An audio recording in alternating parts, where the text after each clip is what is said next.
The Dave Hooker Show. A presentation of Off the Hook Sports. Objective insight, expertise, top guests. Available on YouTube, Apple, Spotify, and the Off the Hook Sports app. Download now for free. Also available on offthehooksports.com. I compute and obey. Now to Dave Hooker. Ready. Boy, let's go. Plenty to talk about. A huge list of official visitors that we will get to, as June is a huge recruiting month, and Caleb Giroux is all about it. I'm joined by Caleb Calhoun today on the program. Josh Heupel is amongst a interesting group. Very good to great coach, yes, but no national title. What does that say about him and the group of coaches that he is alongside? Also, Julian Phillips, 7th ball drafted in 5 years. That's pretty strong. So we'll get to that. And LSU vacating wins. They still do that? Yes, they do. And does that really affect anybody's record or Hall of Fame eligibility? And women in NIL, do they have to be hot? Does that sound sexist, Caleb Calhoun? Good morning. How are you, sir? Pretty good. I'm not saying they have to. I'm just saying it's an asset that helps. It doesn't hurt. It doesn't hurt. Yeah. Yeah, this is not us. This is a story that's out right now that we're going to talk about. No, it's a thing, and I've talked to some Lady Vol supporters about that, and it's a thing. You've got the LSU gymnast who is hot, and she's making $1 million a year, and then you've got other very good players that aren't considered traditionally hot that are just making, a regular Joe's salary. And I remember, I don't know if you remember this. This was about 10 or 15 years ago. The pole vaulter from Stanford who couldn't pole vault at all. She was like the worst at Stanford and in the conference, but she was drop dead model gorgeous. If she is sitting somewhere right now saying, golly, man, if NIL would have been around 10 years ago, because she went viral, and you can actually Google her if you would like to. You might get in trouble with your wife, but she would, as a pole vaulter, she would have made $1 million. So, yeah, you kind of got to be hot. And I don't know that that's fair, but we'll give you our take on that in just a little bit. So a big show lined up, and I'm interested to visit with you, particularly, Caleb, about Josh Heupel here in just a bit. And the question will be, is his career a failure if he doesn't win a national title? Because he's among great coaches who have not won one, but the group's pretty impressive. First, last night, NBA draft, I'm not going to dwell on that, but Victor Wembanyama was number one. For those that don't keep up with basketball, he is a generational talent. He's a once every 20, 25 years type of guy. So that ties me in to a guy named Nico. And we've asked this question before, but we've learned more through spring camp, and we've learned more through my sources that tell me Joe Milton is definitely the guy and no question about it. So we will ask the question about Nico Iamaleava. And the question is today's tough question as we get to that right now. And it's brought to you by our friends at Craft Treats. CraftTreats.com. Use the promo code OFFTHEHOOK for 20% off. Today's tough question. Take a side. Take a stand. The Dave Hooker Show. A presentation of offthehooksports.com. Okay, so I am on the Wembanyama train. I think that he is going to win multiple championships. I actually think he's a better prospect than LeBron. But let's don't get caught up on that. Let's talk this.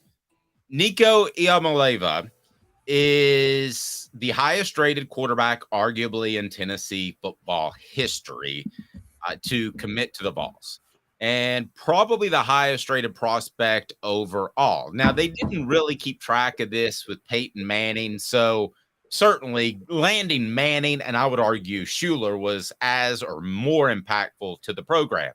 But now that we're having this conversation, and from all the sources that have told me and everything we've heard publicly and across the board, there's no question Joe Milton is going to be the starter until he either stumbles or, God forbid, an injury or something like that.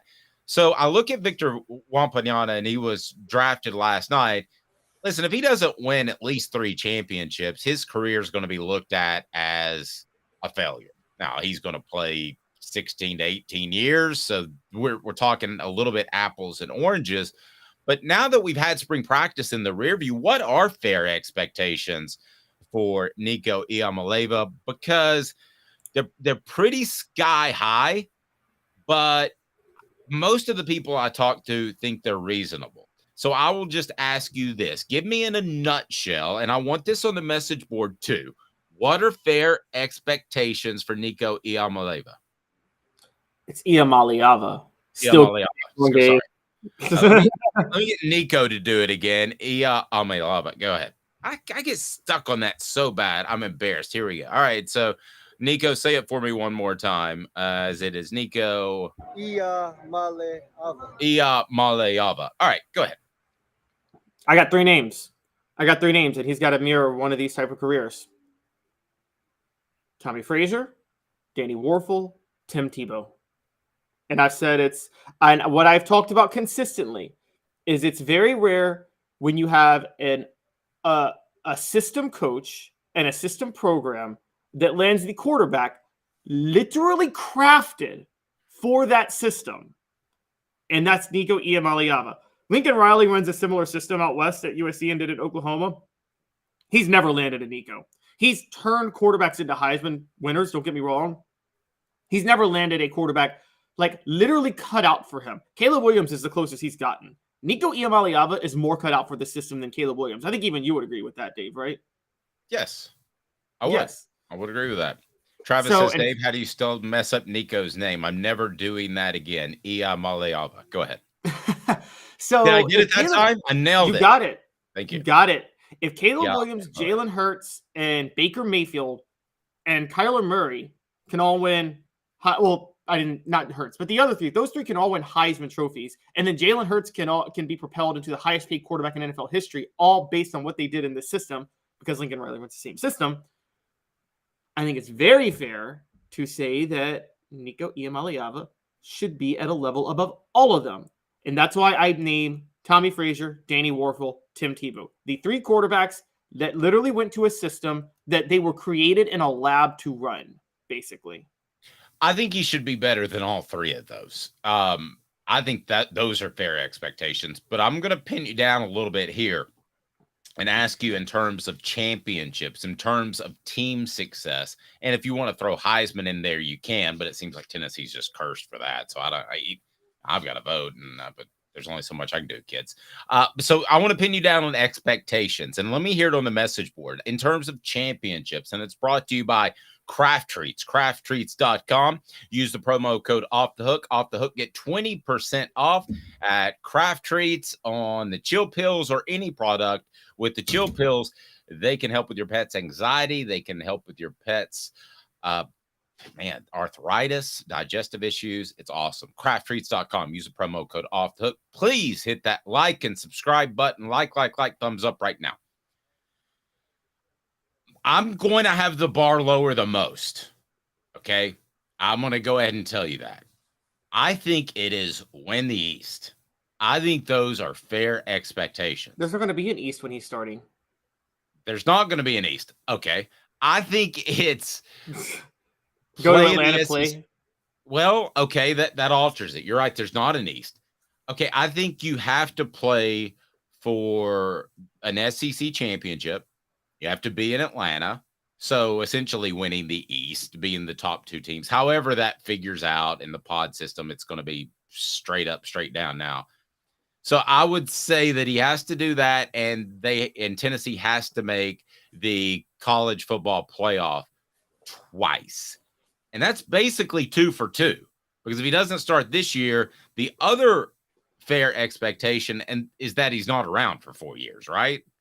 Right. I mean, he could always pull a Peyton Manning because he loves Tennessee, and that's cool. And the NIL money could be that much. But I think the other expectation, so I've got 3. Plays in Atlanta for a championship. I don't know that he'll overcome Georgia in the next 2 years. May, but I don't know that that's going to happen. I think Georgia's really got it rolling. If they keep speeding rolling, then maybe there's a discipline issue, and that could undermine them. So I'll say that, and you got to make the college football playoff twice, and you should be gone after 3 years. Those are my expectations. And I'm guessing, Caleb, not to put words in your mouth, they may be a little bit lower than what you think. What does our message board think? Go ahead and fill it in and hit that thumbs up button. What are fair expectations? I mean, I am. It's either a national title or a Heisman Trophy. Without one of the two, it's a disappointment. He's got to get one of the two. And I know, and Dave, I know it's your era, so you're a bit of a victim of what Tennessee did in the 90s when even though it was the best run of the modern era, I think we all agree relative to the recruiting classes, they underachieved. They should have had more than one national title. I mean, it's kind of a failure that they didn't get more than one, given the recruiting classes they got during that time. That's true. They very well could have won it in 97 and 99. Right, exactly. And I mean, listening to Fred, if John Chavis doesn't put Leonard Little at middle linebacker, they probably win it in 97 and they can stop the option at that point. And so I think a lot of people in Knoxville and a lot of Tennessee fans that I understand there's that just feeling of the Peyton Manning years, like, oh, how did Peyton Manning not get a national title? But Tennessee was always out-schemed against the best teams those years. I mean, they just were. I'm sorry, but Spurrier would out-scheme Fulmer. Tom Osborne out-schemed Fulmer. No one's out-scheming Heupel. Like, who's out-scheming Heupel? And he's got his quarterback. In this situation, Tennessee is the Florida of the 90s. So Georgia is the Tennessee of the 90s. Because I think Tennessee can out-scheme Georgia, particularly with the Ray Goff version of the offensive coordinator now in Mike Bobo at Georgia. Old drunken Ray Goff. So, yeah, I think Tennessee can absolutely out-scheme Georgia and beat them doing that. Tennessee's the Florida. Tennessee is the Spurrier. Georgia is the Fulmer of the 90s. Message board, fair expectations for Nico would be comparable to Hendon. It is a team sport after all. That's true. And I'm being completely unfair.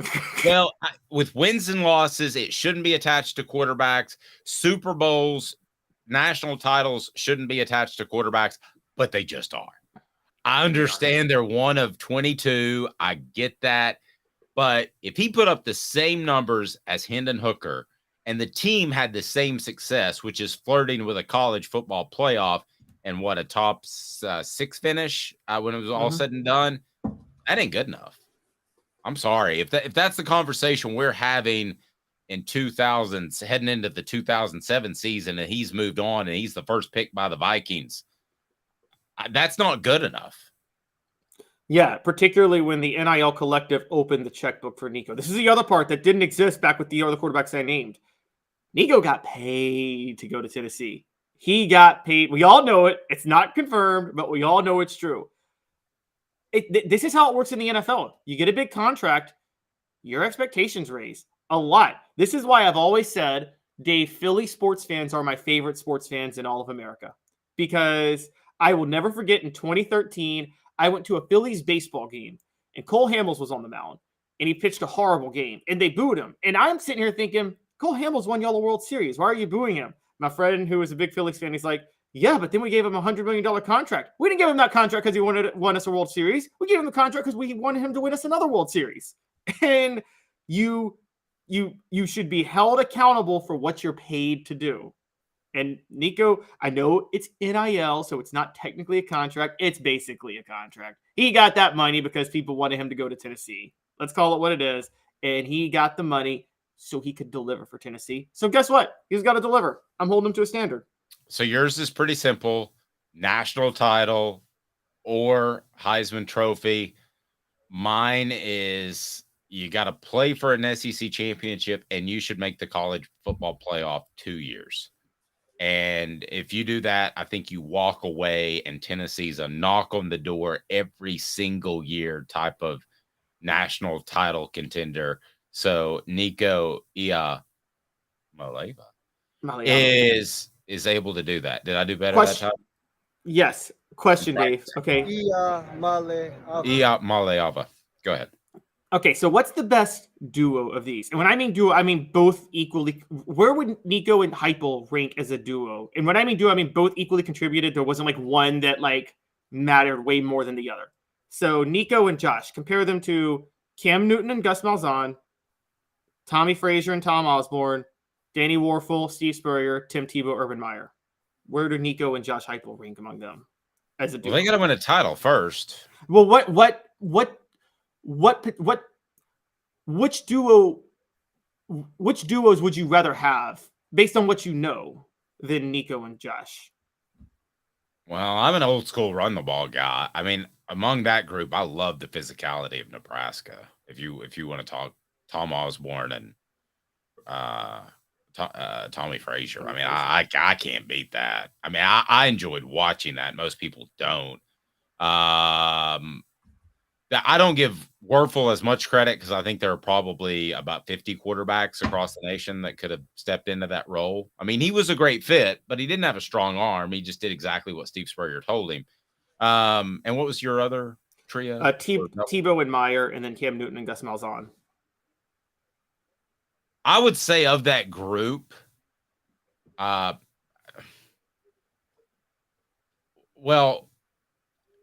would say of that group that Tebow was the best fit for any of those. More than Nico, more than even Tommy Frazier, because I think there's somebody else that could do that.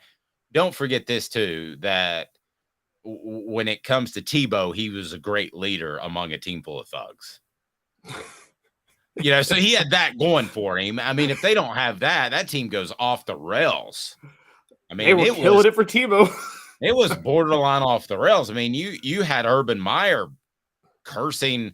Who's the skinny, slender guy who's on ESPN all the time? He worked for the Orlando Sentinel at the time. He covers the NFL now. Hey, just cussed him in front of cameras right there because he knew that things were going off the rails. And then, something hurts in my chest. I think I need to hang it up. Oh, yeah, leadership, I can't question. But I meant, like, schematically, it seemed like it was weird. Urban Meyer goes to Florida, and, I mean, could any better quarterback have fallen out of the sky into his lap to run the spread offense than Tim Tebow? Probably not. It's time for 4 Downs. It's brought to you by Zen Sports. And, man, if you haven't checked out Zen Sports or downloaded the app yet, you have got to do that. It is phenomenal. 4 Downs as we continue to talk football and expectations. Josh Heupel up next. Here we go. 4 Downs. 4 questions. 4 answers. The Dave Hooker Show. 4 Downs. A presentation of offthehooksports.com.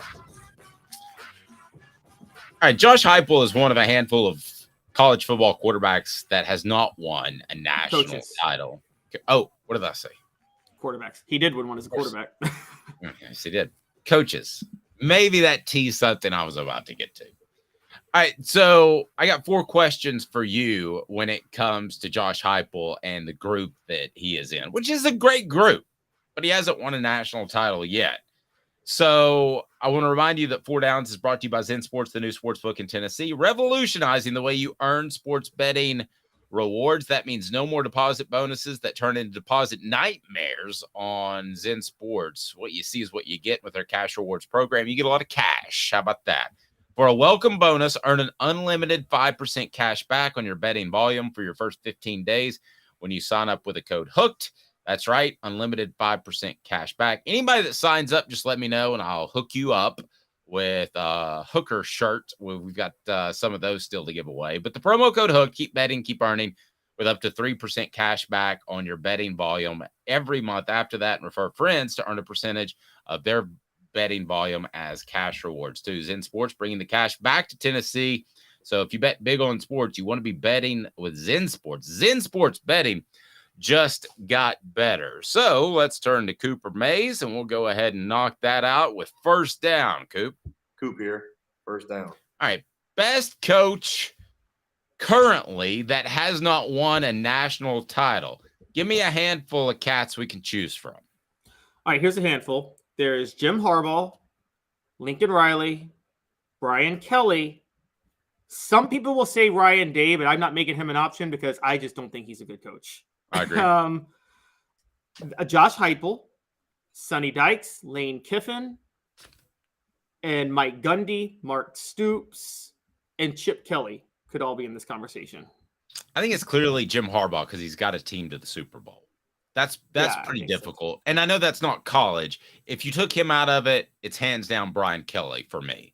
So it's Harbaugh for me, a clear number one, Kelly, a clear number two, and then we could argue the rest. Do you like that lineup, yeah or nay? Oh, no, I like that a lot. I have a hard time leaving Lincoln Riley out because he's basically been a mainstay in the college football playoff. And I know he was always losing in the first round because of defensive issues, but I think that's a little bit unfair because honestly, I mean, I'm going to get in a lot of trouble for saying this, but I don't think Oklahoma is a tier 1 coaching job. I think it's a little bit harder to recruit there than people give it credit for. And so I think that's why he took the USC job. I just can't put him. If I had to pick, he's probably last just because I don't think he has a good grasp of what to do defensively and to build a fundamentally sound program. That's my problem with him. And it will be my problem with Josh Heupel if he doesn't develop that, which I think he's on his way to doing. I'm not suggesting he won't, but you can't just roll out there and be offensive guru and expect to win every single game. You're going to have to win games in other fashions. So but are you sure the defensive woes don't have something to do with him again at Oklahoma? Again, this was his first year at USC last year. And the year before at Oklahoma, are you sure that doesn't have to do with, isn't it a little bit harder to recruit talent at Oklahoma than we give it credit for? Yes. I mean, but you can get into Texas. You get a lot of kids out of Texas. I don't think it's as hard to recruit in Oklahoma as, say, a Missouri. I'm just picking a team that's in the geographic region. I think it's kind of like Tennessee. There's not a huge amount of in-state talent, but there's enough nearby states where you should be okay. I don't think that's an excuse. People said that during Dooley and Butch and Bullethead. They would say that it's hard to recruit at Tennessee. Well, it was hard to recruit for General Neyland. You know what he did? He traveled all over the United States of America. You know that. You're the historian. That was one of the first things he said. And Philip Fulmer used to cite it all the time. You can't recruit locally. So get off your duff and go get it done. I never thought that was a good excuse, especially with Derek Dooley, since he didn't go to one high school game in his entire career at Tennessee. And to be fair, Pruitt did. Pruitt actually did recruit well, as we're seeing. He did. No, he did. He did. Absolutely, he did. All right, here we go. So what down is it, Coop? Cooper Mays here. Second down. All right, second down. What coach of that group will win one first? Oh, the homerism in me is going to come out again, according to the message boards, but it's Brian and for the Kelly. record, Caleb has no tie, nor does he root for LSU. He's just high on Brian Kelly. You call it homerism. It's not really homerism. I know people think it's people think I root for LSU. I don't. I really don't. I look at the facts in front of me, and Dave has covered recruiting more than I have in the past, but I've covered recruiting a little bit, and I've tracked how underrated or overrated state talent is. Louisiana is like a top 6 state, and it's underrated state talent-wise. It's the best job in America, and it's got a good coach. Brian Kelly's winning one next. I'm not saying he's the best of the... It's scary easy to win there. Caleb and I can get 8 or 9 wins with just our buddies. It is so easy. And now that they're ahead of the curve in NIL, on top of having a good coach and on top of being in Louisiana... Like, again, I would say probably Jim Harbaugh is the best coach of the group, but Michigan's a much harder job than LSU. It's a much harder job than LSU. I'm going to say Lincoln Riley, and there are a couple of reasons. Okay, and I'm not a big Riley guy, but I think Brian Kelly, I think he's a little bit more ahead of the curve, and I think he's got a much better quarterback situation, even though we like Jaden Daniels. We don't love Jaden Daniels. Is that fair? I mean, I like him a lot. He might end up in a down year of quarterbacks being the top quarterback in the SEC. We're So talking about a program that won a national title with Matt Flynn and Matt Mock, but yes. Well, that's true. But and a guy named Joe Burrow who did pretty good. So I would take Lincoln Riley to win one. And I think another factor that helps them is they're going to be in the Big Ten and they're going to be able to run people absolutely out of the arena, Coliseum, stadium, and they're going to get a lot of rest. It's the same thing with Tennessee. And I've talked to Cooper and Jacob about this. It's darn nice to go out there and bust your rear in the first quarter and know that you're going to be able to sit on the sidelines with no helmet. There's a sense of anxiety and relaxation when they take your helmet and they say you're done for the day. And Tennessee is able to do that with some SEC teams, some non-conference teams. I think USC, with the way they run their offense, will be able to do that a lot. Speaking of Cooper, what down is it, Coop? Tennessee center Cooper Mays here. Third down. What of those coaches, which of those coaches will never win one? Will never win one. Yes. Okay, well, since we went a little lower. Repeat the group you mentioned. Okay, so I named Jim Harbaugh, Lincoln Riley, Brian Kelly, Josh Heupel. You can name Ryan Day and James Franklin if you want to. Neither one of us are going to name them. And Sonny Dykes, Lane Kiffin, and Mark Stoops, Mike Gundy, and Chip Kelly. Lane Kiffin's never going to win a national title. Neither is Sonny Dykes. No, sorry, neither one of them. Neither is and Mike really Gundy, what Sonny Dykes did last year at TCU with that team is almost as impressive as winning a national title. I mean, so he's got that on his resume forever. Travis giving me a hard time. USC is never going to beat a good Georgia, Alabama, or even Tennessee. We'll see. My theory on that is, Travis, as a retort, I think that USC will be able to pick up I'm just throwing this name out there randomly, like the Manti Te'os of the world, who was from Southern California. I think he'll be able to pick up enough of those guys on defense, and the offense will be really good. SoCal, man, there are pockets where they do love football. Now you got to look, but there are places. So that's why I went with Riley. But you could have said the same thing about Brian Kelly. Right, exactly. And what we're laughing about that is we both agree Harbaugh. If you named Harbaugh, Brian Kelly, and Lincoln Riley, we would agree Harbaugh's the best of the three. He's the least likely to win a national title. If I had to pick among those three who would never win one, it'd be Jim Harbaugh because of where he is. I think he should leave Michigan, but that's just me.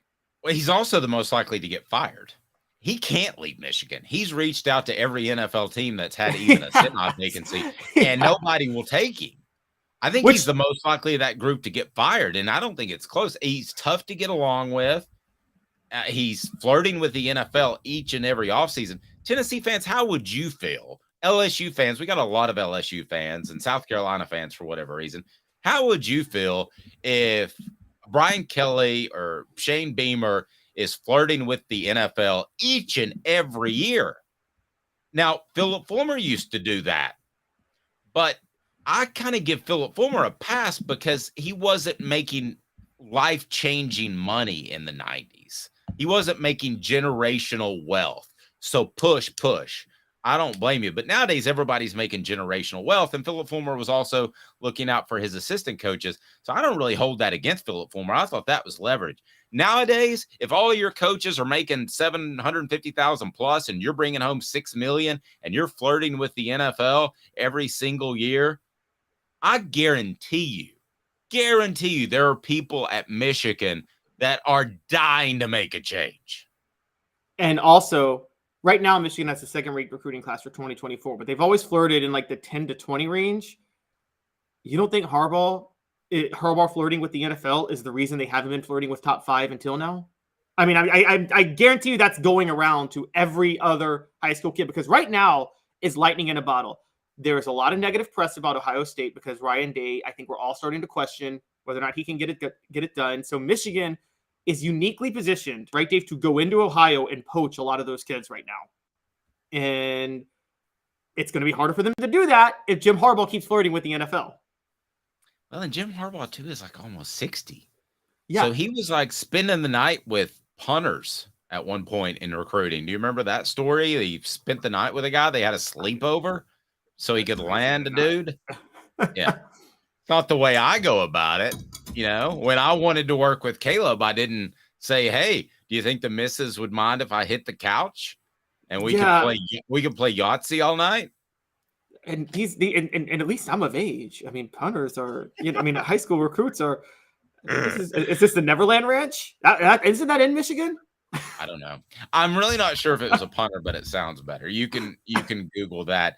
Another Vol drafted into the NBA. I think that's a pretty strong sign of player development. We give Rick Barnes a hard time quite a bit, but credit him for getting another Vol into the NBA. Want to discuss that. First, though, Jacob Warren has a very important message for you. And what is that, Jacob?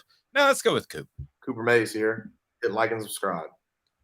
That's right. Thank you, Coop. And I was looking at the analytics. So I like to share everything. We're a family here.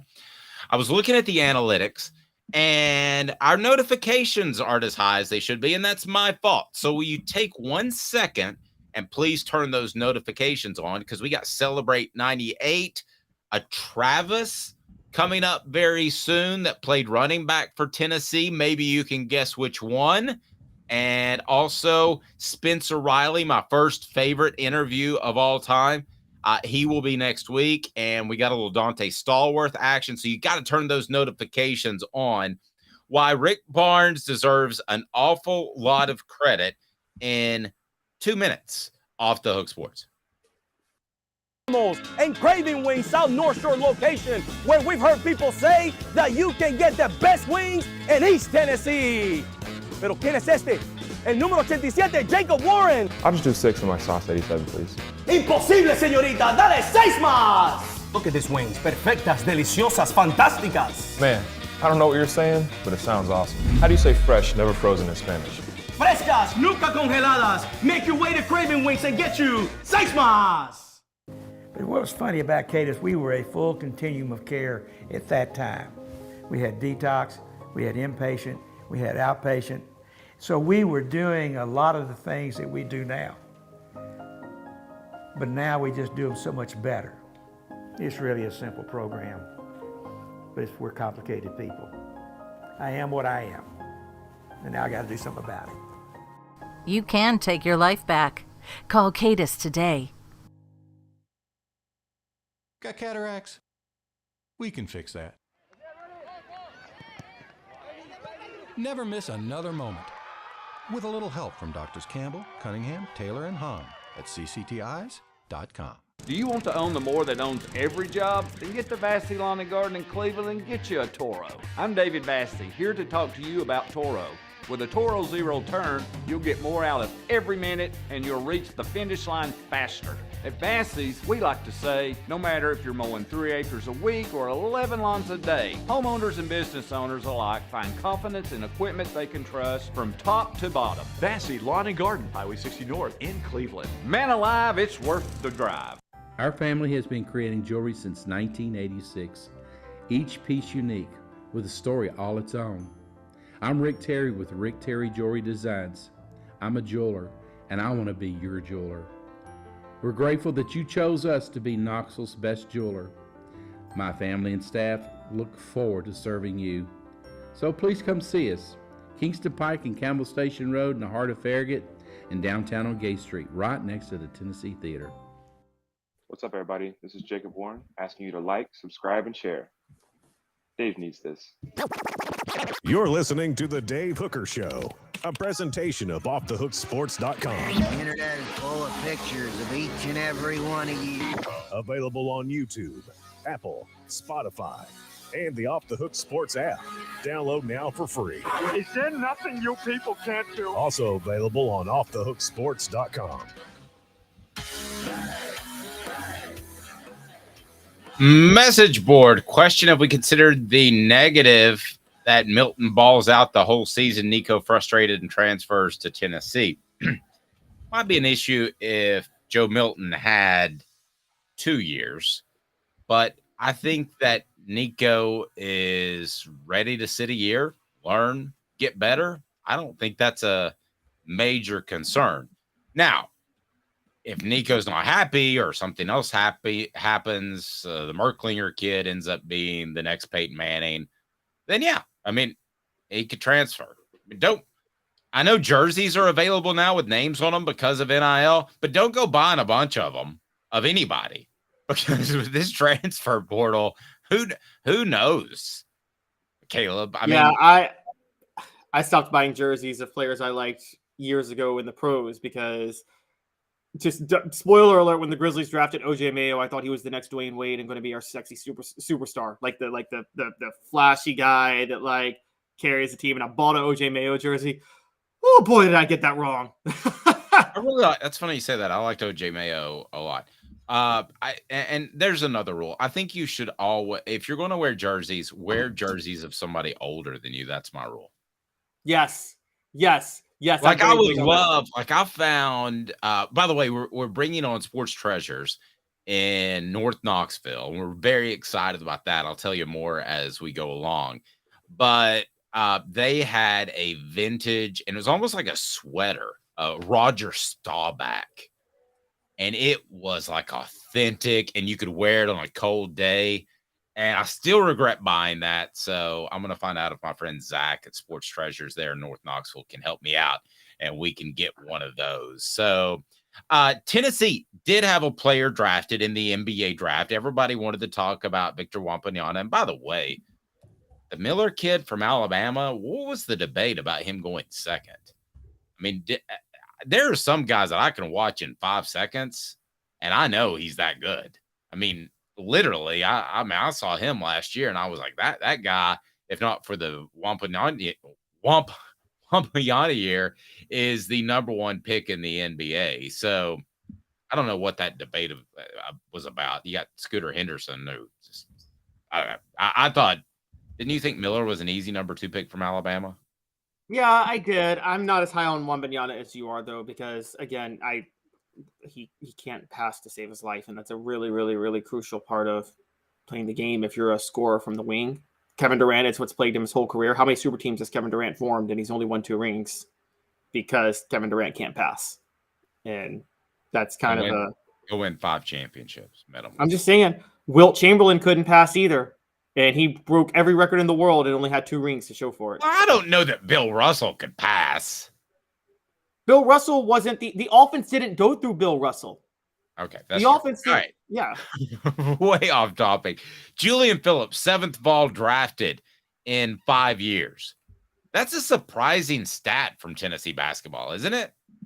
It's a very surprising stat, actually. Particularly if you go through history. I think Tennessee had a run. I mean, we're talking from the mid 90s until from 2002 from 2003 to 2011. I don't think they had one player drafted, not one, which is crazy to think about. It is crazy to think about. So let's take a moment and ask ourselves the question.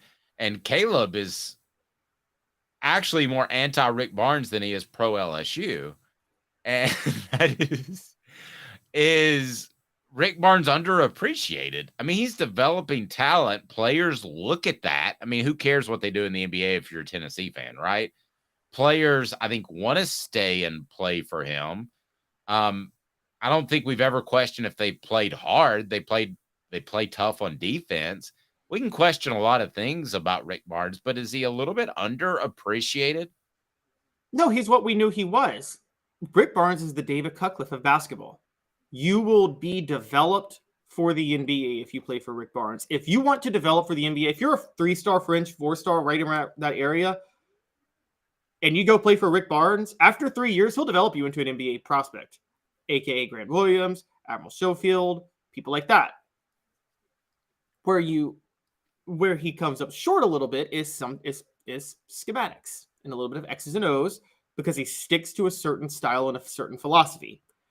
But if you are somebody who wants, put it this way, if you want Tennessee basketball to be a school that looks out for the welfare of the players that come through the school and puts them in the best positions going forward, which I guess theoretically is what college is about anyway, Rick Barnes is your guy. If you want Tennessee basketball to win a national championship, he's not your best guy. Let me stop you on one thing you said.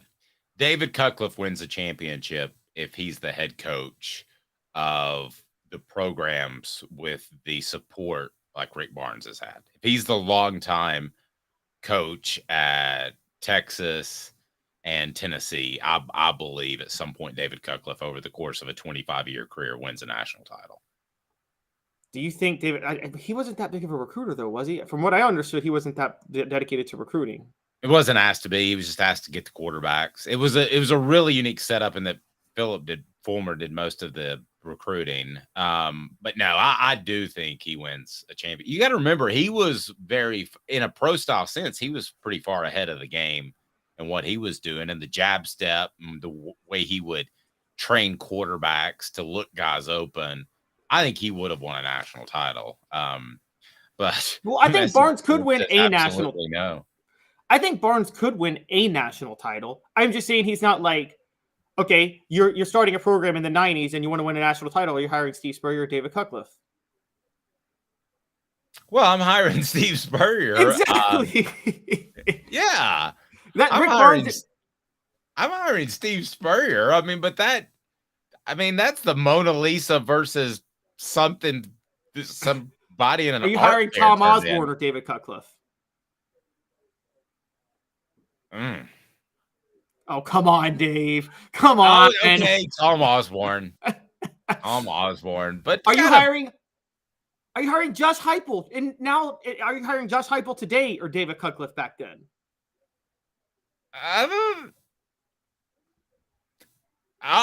Okay, that's an interesting question that you went there. I would hire David Cutcliffe if they're both coordinators at the same spot. Heupel coming out of Oklahoma, Cutcliffe coming out of Tennessee, and they're both there on the table, same age, no health issue. I would hire Cutcliffe. I think my money would be on Heupel to win a national title as a head coach before Cutcliffe. Cutcliffe is solid schematically, but it was about player development with Cutcliffe. Heupel doesn't necessarily, this isn't a knock on Heupel, this is a scheme. Heupel doesn't necessarily prepare you for the NFL as a player. The same way, by the way, I'll give you, to take it back to basketball, Rick Barnes versus Bruce Pearl. Rick Barnes is developing Tennessee players better for the NBA. That's why you have 7 players getting drafted in 5 years. Bruce Pearl didn't have anybody get drafted his whole run at Tennessee because Bruce Pearl ran a system. Now, the system made Bruce Pearl more successful than Rick Barnes, but it did not prepare players for the NBA the way Rick Barnes prepares players for the NBA. Now, while I get beat up on the message board, and by the way, Fred can't join us today because he's actually working. He is in a golf tournament, T. Martin's golf tournament, so he's lining up Celebrate 98 guests. So we gave him the day off. So sorry about no Fred today, but he apologizes. I'm not saying that I would be right, but just given the resumes at the time, I would go with Cutcliffe. Okay, but that wasn't the question, though. Now you're cheating and you're changing the rules. Okay, I'm saying, right, based on what you know right now about both coaches, who would you rather be the head coach, Josh Heupel or David Cutcliffe? What I know right now in June 2023, Josh Heupel. Yes, because even though you would trust David Cutcliffe to develop quarterbacks for the NFL better than Josh Heupel. And I would too, but you would still hire Josh Heupel because Josh Heupel's better schematically. I don't think you give David Cutcliffe enough credit for what he did in turning. There are a lot of coaches, and Josh Heupel may be one of them. I don't know, but that would look at an offense that is built to run the football and say, heck no, I'm going to throw it all over the park. Steve Spurrier was that guy. I think you're underestimating and undervaluing David Cutcliffe going from 97 to 98 and saying, I'm going to be a run the football team. That was against his innermost feelings about the game that he grew up playing. David Cutcliffe was an amazing adapter to talent. I agree. He was a good offensive coach, X's and O's wise. He was not the cream of the crop, though. That's what I'm saying. That's why he's where Rick Barnes is. I think Rick Barnes is good, X's and O's. I just don't think he's the cream of the crop. I mean, X's and O's, like, out scheming. I never put Cutcliffe on Spurrier's level. I never put him on Heupel's level. You know, I actually, looking back, maybe I would put him on Osborne's level because I don't think Osborne's really out schemed anybody. He just wasn't it the same play every time with Osborne? Just the quarterback makes the decision on whether or not to pitch it or run with it. Well, and little clarification. I'm talking cut after 98. Remember when he went to Ole Miss? So if I'm Ole Miss and I got Josh Heupel and I got David Cutcliffe sitting there as Heupel coming from Mizzou, this is before UCF. Okay. Then nobody has head coaching experience because that's a big factor.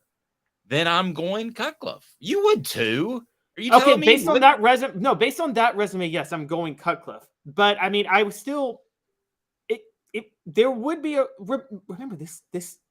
I know it was the 90s, a different time, but there's a bit of a red flag. Don't you think that Cutcliffe was offensive coordinator for 6 years before he got a job? It took him 6 years before he got hired as a head coaching job. And I think personally, people watched those Tennessee-Florida games and they thought Tennessee was so far behind Florida in scheme that I think that was held against Cutcliffe. I'll tell you why that is. You want me to tell you why that is? Yeah, go ahead and tell me.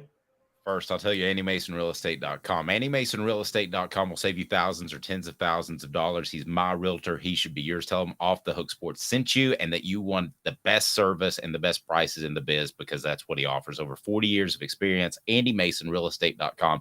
Fantastic realtor in East Tennessee. It's because Philip Fulmer was such a great offensive mind.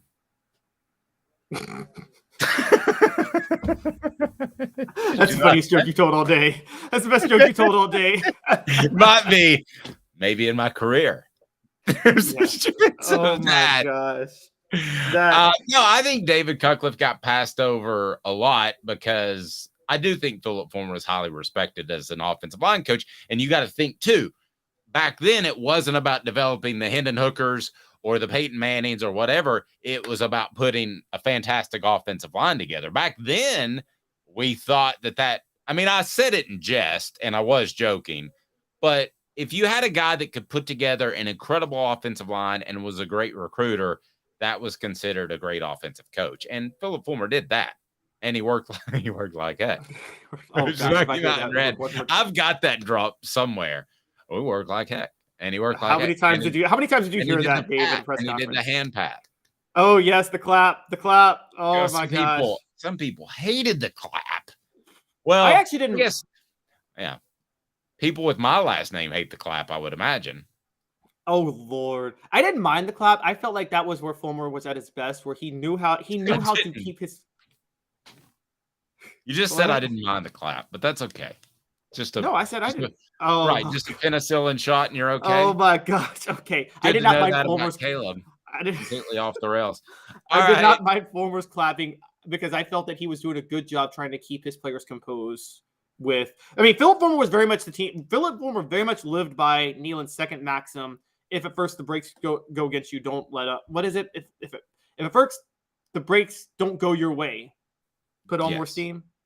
Right. And I'm a big fan of being, as a parent, of being supportive when things aren't going well and maybe being a little bit harder when things are going well. So I got what he was doing there and it didn't bother me, but man, it just absolutely drove some people crazy. Rocky Top Tom, nice enough to say that as long as it doesn't progress, the clap is not the end of the world. So that's all he was doing. This is gonna go way off the rails. Al Capone would argue that. Okay, so going back to something we said earlier before we move on, D said Nico can't win a Heisman if his offensive lineman can't block. He can't hold on to the football for the running backs or catch the ball for the receiver. So we were talking about expectations earlier for Nico, and the simple fact is it is a team game. It's not fair. But ultimately, Bryce Young in the NFL is going to be judged if he wins Super Bowls as a quarterback. Tom Brady is judged as the best ever. When you brought up great points, why Peyton Manning should be considered the best ever, because I do think he changed the game much more than Tom Brady. But at the end of the day, titles, team success shouldn't be a quarterback stat, but it just is. And I think that Nico, that's going to be tied to him. I mean, guys, if he doesn't win the SEC East, if Tennessee I think this is the worst case scenario. Tennessee stumbles into the college football playoff once and he doesn't make it. Let's say he plays 3 full years after this year and they only make the college football playoff once. I don't think anybody's looking back at the Nico era saying this is a great thing.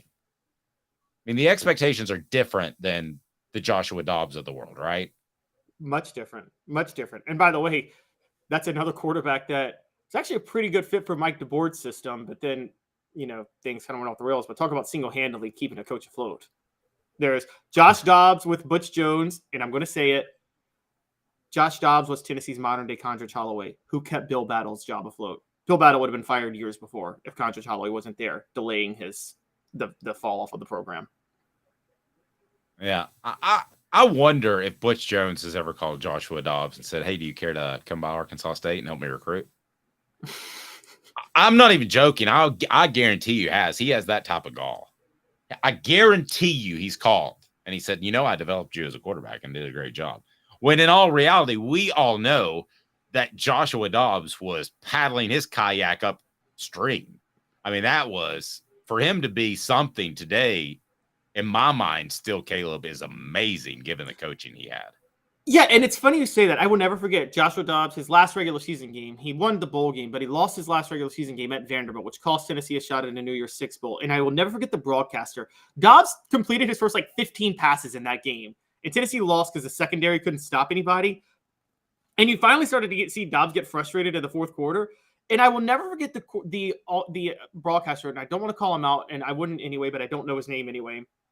He kept saying, just these leadership things of Dobbs. You see this here, these leadership issues. And I thought that was the most ridiculous thing because I thought Joshua Dobbs was a great leader. And I think just at that point, I think it would wear anybody down. I don't care how great you are. Eventually you get worn down by the ineptitude surrounding you if you keep trying to carry them. And on the message board, D says he could be Fran Tarkington great or Dan Marino or Dan Fouts. You're absolutely right. And I would hope that we would remember him like that. But a lot of people won't. A lot of people still, what's the first thing out of their mouth if they want to say something bad about Peyton Manning? Because he had two things. He had the Florida thing and he had the clutch thing, right? A lot of the people clutch thing was stupid for anybody who did. It's only for people who didn't follow college football that didn't. I agree. Clutch. And you win 2 Super Bowls and that goes out the door. You got to be somewhat clutch to win 2 Super Bowls. But the Florida thing still comes out there.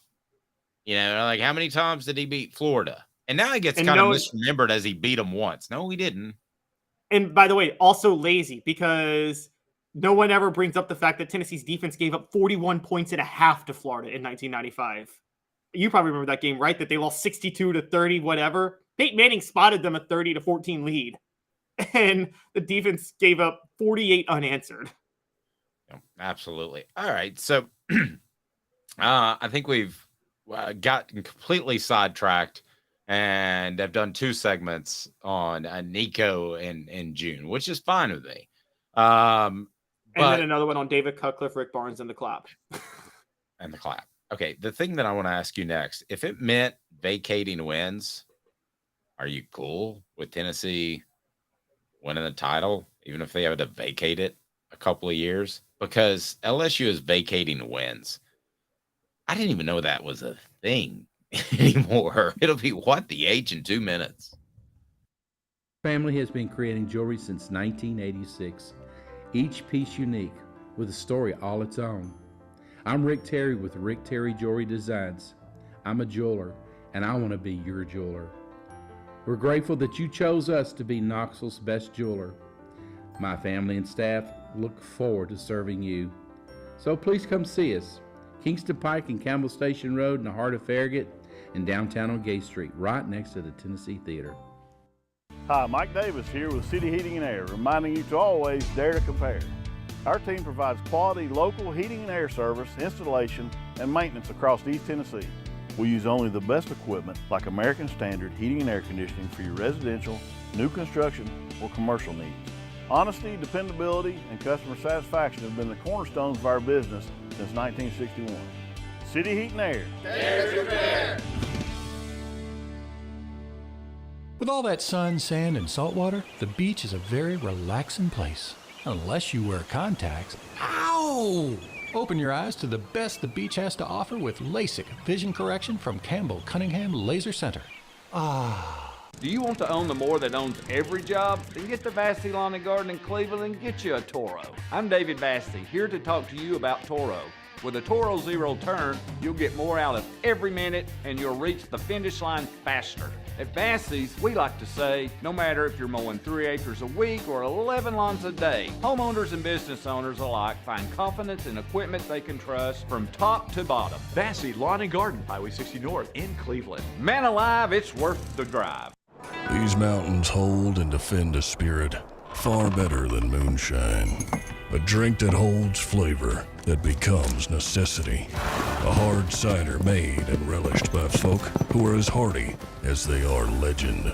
A refreshment that can only be found in one place.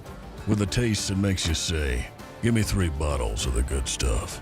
Tennessee Cider Company, where necessity can be found. What the?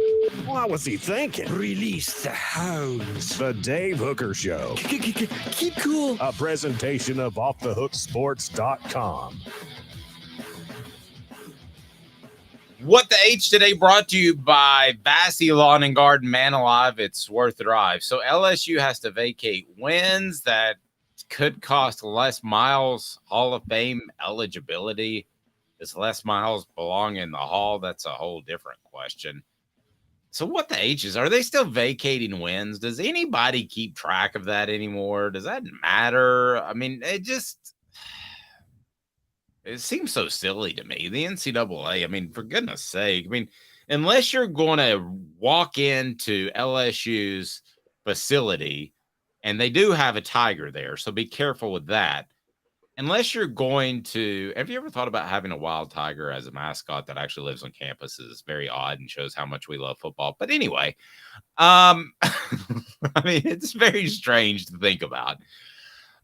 I don't know. Is this still a thing that the NCAA vacates wins? I mean, would anybody in this show that's listening say that, oh, I wouldn't want to take a national championship for my favorite team if it was vacated 5 years later? I mean, who wouldn't say that? Well, it depends on the way it's vacated. And let me just say this. With the exception of like a Penn State sort of thing. Okay. With that exception. All right. Taking out crimes against humanity. Would anybody say, I'll take a national championship? You can vacate it in 5 years. I would. I mean, I would too. With the caveat, as long as this isn't part of a probation that includes bowl bans later. So, for instance, USC had to vacate their 2004 national title, but they also got a 2-year bowl ban. They still haven't recovered from that. I'd take it. Yeah, I wouldn't. I wouldn't because you take it because then you look back on a national championship that doesn't count, but then you also have 20 years of futility. I mean, these probations wreck programs. These bowl bans do. There's just no denying that they do. Well, and they wrecked Alabama for a while too, so nobody's untouchable when they got hit in the early 90s with the Antonio Langham. So pragmatically, you bring up a good point, but it's been 25 years since Tennessee won a national title. It was 47 before that. So and right now we're hearing absolutely not, but that really surprises me. I mean, if you could win a national championship this year and in 5 years they vacate that and they give you a 2-year bowl ban, would you just take it? No, not with the bowl ban. No, I would not. Sorry. It has too much of a negative impact on the long-term program. For the national championship to not count, you don't want to sacrifice the long-term future of a program for a national championship that doesn't count. Now, maybe for a national championship that counts, you do, but not for one that doesn't count.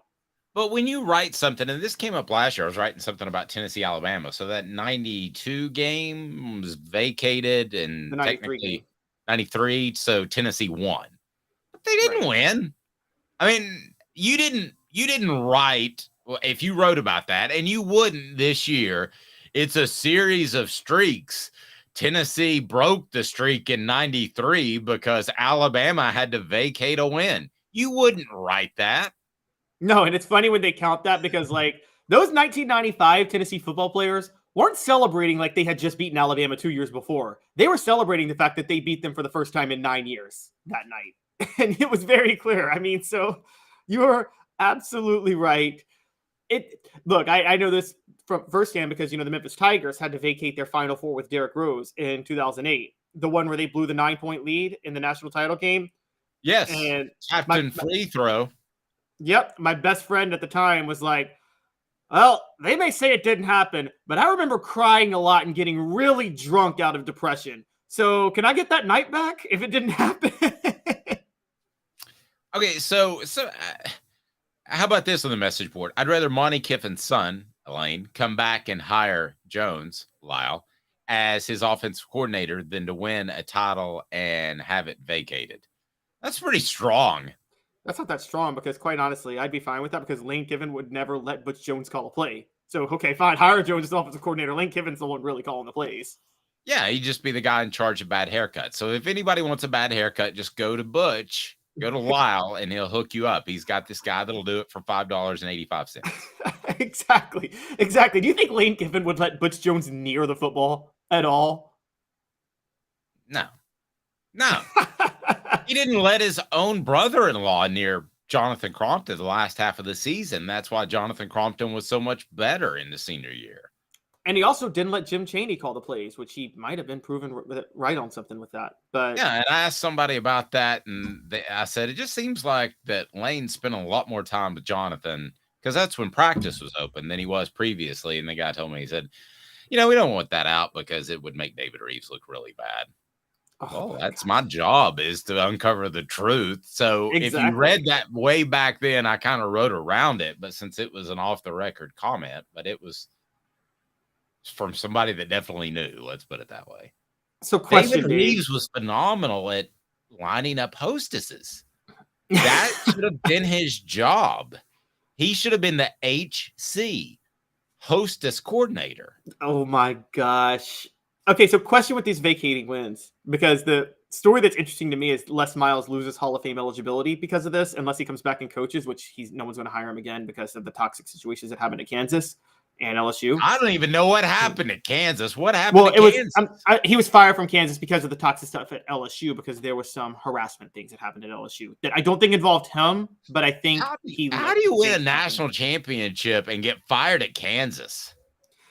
Because he had to. There was a massive some sort of sexual misconduct scandal that happened at LSU. Miles wasn't a part of. I don't believe Miles was a part of it, but it sounds like he let it happen. Okay, so your question is, does it cost him getting in the Hall of Fame? Well, it does cost him, but my question is, should he have even been a Hall of Fame coach before this? Well, yeah, if you win a national title, you're a candidate. And I'm a big fan of taking more people, and I'm totally ripping this off Dan Patrick. I would do like different levels. Like I would do an elite Hall of Fame, and then you make it. They call it the Hall of Good, but I would have different levels. And because we're getting to the point where as we get older, there are going to be so many people that are coming into Hall, and they're great players that aren't making the Hall, and in a lot of sports. I was a big proponent of Everson Walls, a longtime defensive back for the Cowboys. He should have made the Hall of Fame years ago, and he had to wait till like his last chance, and I think it was last year.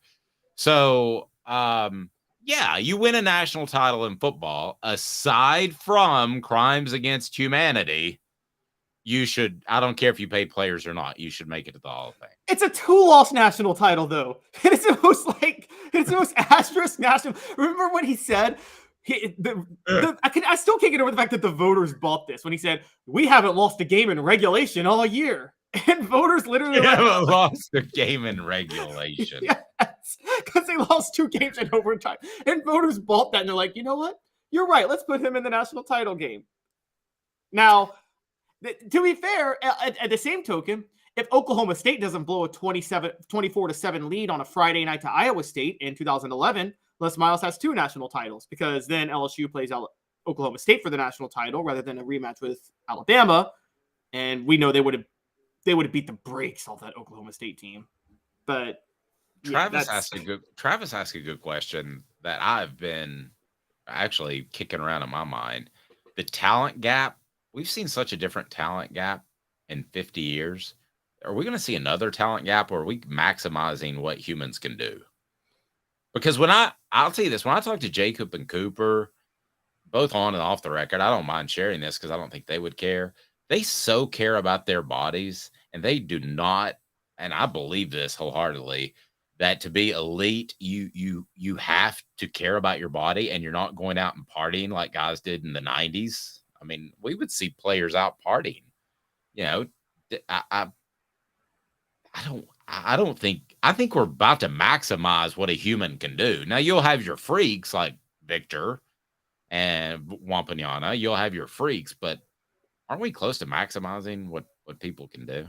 Yeah. Does that mean it's harder to get in the Hall of Fame or easier? I think it's going to be the same. And here's why. And this isn't prisoner of the moment. Go back to 1950 and compare it to 1900 and football and baseball. The talent gap there wasn't much of a talent gap between 1950 and 1900. There is between 1950 and now. Here's what happened. This is very clear what happened. Once sports got integrated, the competition, when all the competition is in one pool, you start to maximize the talent more. When it's separated, there's not as much pressure to have maximized talent because things are separated. Do you know what I mean? Once it's all in one pool, it's the pressure becomes to maximize your talent as much as possible. I think that's what happened. I think integration's already happened, so you can't integrate again. So I think that's what did it. And Smoky Mountain Red brought up pitchers keep pitching at higher speeds, but a lot of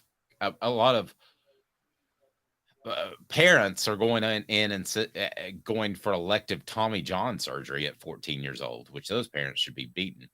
The thing about Les Miles, to me, he's a Hall of Famer. You win a national title, you're a Hall of Famer. But the funny thing about him is, have you ever been around somebody that thinks they're cool that they're really not? Absolutely. Yeah. I thought you were going to say that thinks they're smart, but they're really not. But okay. I don't know that he's thought hard enough about it to think if he's smart or not. But I'll tell an Uncle Dave story. They sent me to West Virginia one time to cover the LSU West Virginia game. And afterwards, he is just fired up about beating West Virginia. Fired up. And I think I told you this before. One of the trainers talked to his wife, basically saying, where would you like your bags put? And he is so on cloud nine after beating West Virginia. He's like, hey, don't you be hitting on my wife. Scares everybody to death, including his wife. And he goes, oh, I'm just kidding. Now, what do you got for me, Dave? And I'm like, it's like one of those jokes that he just wasn't funny. Everybody was uncomfortable and felt really weird. And it felt like that's the feeling around LSU's program all the time. Yeah, he was very awkward. Remember that time where he was like, that senior day, he's like, when you see the seniors, you give them a big kiss on the mouth. Travis pointing out PEDs. No, I don't think PEDs would help Les Miles get in the Hall of Fame. PEDs can make it different. But man, at some point, PEDs have to get as good as they can get. I'm of the belief that everybody's taking everything, not necessarily at the college level, but at the pros. I think that the money is on the side, not of enforcement, but of advancing technology. And that's why you saw all the Balco stuff, because it's the players that can pay for it. So it wouldn't surprise me if we had another steroid PED scandal in something and else. There's a different type. So HGH is the more common PED now rather than steroids. And steroids was much more dangerous, but HGH is still helps you recover from injuries faster, basically. And so it kind of keeps you in peak physical condition. Still not good for your body, don't get me wrong. But I think... Well, I'll let my doctor determine that very soon.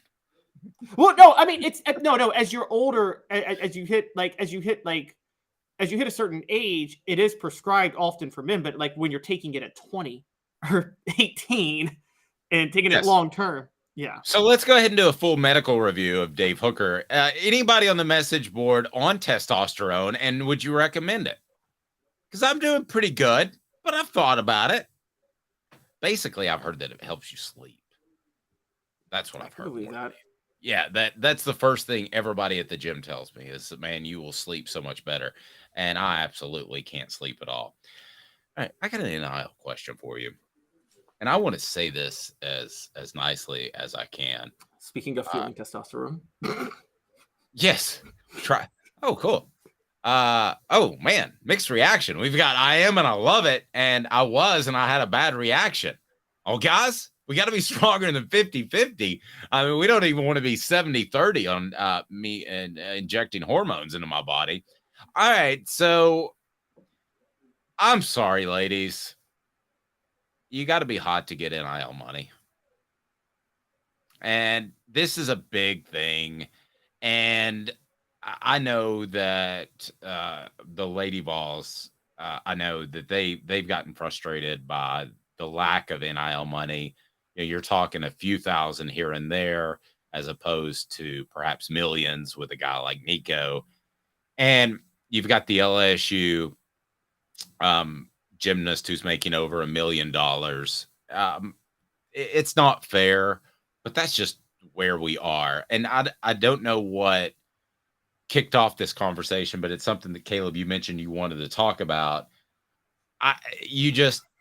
There is not enough interest for the most part in women's sports to support NIL money going to that. And it's simple marketing, simple free market. This is not a handout. Yeah, we don't pay Jacob and Cooper Mays because we just like them. I mean, I would love to have that sort of money just thrown around because they bring value to the table. We tried the same thing with Lady Vols, and it just wasn't doable. The market wasn't there. Now, it sounds sexist for me to say this, but it's really not. Okay. Caleb has skills that make him good at what he does. He's a smart guy. I have a completely God-given gift of having a good voice, which benefits me on the radio. If I sounded like this, I might have the same information, but Caleb, it's not as marketable. So it's not a sexist thing at all to me. It's just what the market bears. And it has just been proven. I'm sorry that the NIL is not going to be a big revenue generator for the ladies out there. I mean, there are going to be exceptions to the rule, but if the Lady Vols have trouble getting a significant amount of cash in NIL and they're so well supported, then Caleb, UConn's going to have the same problem, and other schools are going to have the same problem, and South Carolina is going to have the same problem, and go on and on and on. And it's going to ultimately bear out what it is, and that is it's just not considered a wise way to spend your marketing dollars. Unfortunately, the facts are, if you're super duper good looking, a lot of the guys that make these decisions are guys, and that can go viral and you can produce a good return on investment. But Caleb, that's just the way it is. I mean, I hate to. Does that sound sexist by me? Well, I don't mean it. No, and so I would just. Sorry, sexist isn't the right word. Does it sound superficial? But people say that a lot. But okay, here's the thing I would push back on. Is it a little superficial? Yes, but isn't sports already? Sports, people talk about, oh, it's not merit-based if it's about looks. Well, sports, your merit is your physical attributes. No matter how skilled you or I may be at a sport, we're never going to be a college basketball or college football player. We don't have the size, and we just don't have those. So we don't have the physical attributes. Isn't hotness technically a physical attribute on its own? I mean, why are we discounting hotness, and not discounting, I don't know, being able to jump 48 inches into the air? I mean, they're both just raw physical attributes, and there's nothing wrong if that's your skill. This is based on a Free Press article, by the way. I want to shout them out. You guys know the Cavender twins, Haley and Hannah Cavender. This is who this is based on. They are the highest marketable NIL female athletes. They were at Fresno State together in basketball, and they transferred to Miami this past year. They were not the best players in college basketball, in women's basketball. They're probably not top 15, top 20, but they're the most marketable. What did they do? They used their looks. They created a social media following on TikTok, Instagram, whatever, and they marketed themselves, and they got a lot of NIL money. I think that is going to be, unfortunately, how a lot of things go. An example is, and Dave, you probably remember this. Remember when Anna Kournikova was raking in more endorsements than Serena Williams? which is ridiculous given how much better Serena Williams was than Anna Kournikova. And she was, and this is not college, this is the professional level. Anna Kournikova was very average. Yeah, very average. Just for a the pro, hottest. for a pro. Right. Right. Just the most attractive tennis player. And by the way, it's not just looks. Sometimes it's names. NASCAR. Earnhardt Jr. was one of the most marketable NASCAR drivers out there. Was he at any point a top 10 NASCAR driver? That's fine. I was going to say he wasn't top 10. And you're right. He never was. Yeah. Kyle and Busch outside of Kyle Busch in their primes, and that's when I covered NASCAR, could drive circles around Dale Earnhardt Jr. Dale Earnhardt Jr., whether they were cheating or not, he always won restrictor plates. So either DI was really good at it, or that restrictor plate only had to be about 1/16 of an inch bigger to allow more gas into the carburetor. And why is it that he always seemed to do well at the restrictor plates track where his father passed away, and he won the Coca-Cola 600 the year after his father passed away? I could go a whole segment on that thing, because you can hold the restrictor plates up to, I've done it. You can hold the restrictor plates up to each other and you can't see 1/16 of an inch bigger opening with your naked eye unless you lay them right on top of each other. No, okay. I'm glad you educated me on that. That's an easy way. That's the easiest way to cheat. You can deflate footballs all you want. The easiest way to cheat is in all of sports is a restrictor plate adjustment in NASCAR. So Dave with the junior conspiracy theories, but I'm with you. And not not even only conspiracy, that's just fact. And it's not just his name, by the way. Okay, I know from talking to a lot of women that Dale Earnhardt Jr. was an attractive man to a lot of people, and so also helped his. So again, it's not merit based on that. The fact is, when you talk about marketability and advertising, which is what this is, it's never merit based. I talked with you about this before the show came on. Reggie Bush was getting all these endorsements right after he was drafted in 2006 because, look, he's a good-looking dude, okay? And you don't have to be into men to know he's a good-looking dude. Guess what? He was not worthy of all the endorsements he got. He was a solid scat back in the NFL, all-purpose back. And so I think that oh my God, I just saw that laptop. He just had the funniest line on the message board. 1/16 of an inch. Thank you. All right. So it is mixed with NIL. Listen. And by the way, Ronnie James. Go ahead. I was just going to tell you, I've actually thought about putting together something that does benefit the Lady Vols. Maybe that's not a financial win for Off the Hook Sports, but I have thought about that, and I've had conversations with Maria Cornelius, who I think does a great job. But she's I said she's incredible. I used to rely on her a lot for women's basketball coverage. She's so good. She's so embedded. But it is, that's just a fact. And now I will say this. Candace Parker, for instance, doesn't get a shot if she's not stunningly gorgeous, but neither does Jay Billis, who's, I don't know that he's stunningly gorgeous, but he's a good-looking guy back in the day.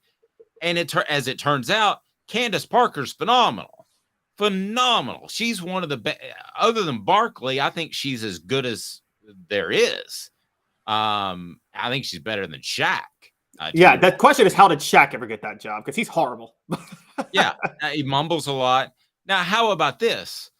And I don't want this to sound catty or mean, but Kara Lawson is not stunning. And I think she got a job in broadcasting because she was just phenomenal. She's great at play-by-play, at color commentating as well. So there are exceptions to the rule.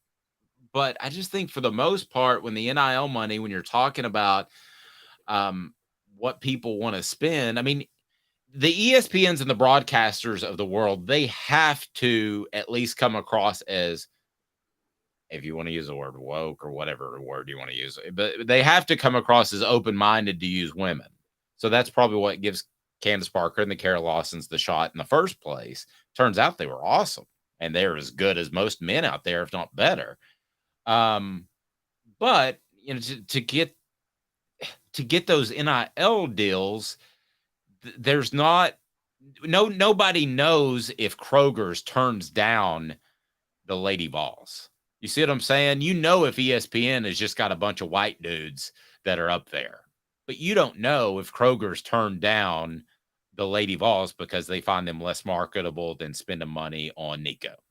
And also, hotness is a factor. And yes, it's a bigger factor with women. Like you said, it's a factor with men. But there are other things. I'm sure there's probably a non-binary, not very attractive, very good women's basketball player that if she played, if that person played their cards right, would be great on social media. There's a market for that on social media. If you play your cards right, you just got to find a way to be a little more creative with it. And guess what? If you do that, you'll probably become a draw if you know what you're doing. That's how life and advertisement works. Not everybody in advertising is the most attractive person. Heck, I mean, Peyton Manning isn't, and he's in every commercial in the world because he's got talents elsewhere. That's a really good point. Smoky Mountain Red said, I still want to know how Sheldon Williams landed her, though.